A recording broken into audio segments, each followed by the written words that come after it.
Hi வணக்கம். எல்லோரும் எப்படி இருக்கீங்க? இன்றைக்கி காலைலான பிரேக்ஃபாஸ்ட் என்னென்னு பார்க்கலாமா? இட்லியும் அது கூட தொட்டுக்க இட்லி பொடியும் இருந்தது. காலையிலே பிரேக்ஃபாஸ்ட் முடிச்சுட்டு அப்புறம் ஒரு 11 மணி போலலாம் ஃப்ரூட்ஸ் கட் பண்ணி எடுத்து சாப்பிட்டாச்சு. அதுக்கப்புறம் மதியானத்துக்குலாம் ரசம் வைக்க ஆரம்பிச்சிட்டேன். ரசம் நைட்டுக்கும் மதியானத்துக்கும் சேர்த்தே தான் எப்பயும் வைப்பேன். புளி உரைக்கும்போது ஒரு டைம் கழுவிட்டே வைங்க. எப்பயுமே அதில் நம்மளுக்கு கண்ணுக்கே தெரியாத சின்ன சின்ன மண், தூசிலாம் இருக்கும். நம்ம கழுவிட்டு வைக்கும்போது நல்லாயிருக்கும்.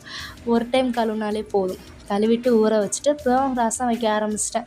இப்போலாம் நான் எழுந்திருக்கிறது ரொம்ப லேட் ஆகிடுது. எங்கள் வீட்டுக்காரர் காலையிலே எழுந்து டீ வச்சு கொடுத்துட்டு பாத்திரம்லாம் விளக்கி வச்சுட்டு போயிடுறாரு. ஏன்னா என் பாப்பாங்க தூங்கவே லேட் ஆகிடுது.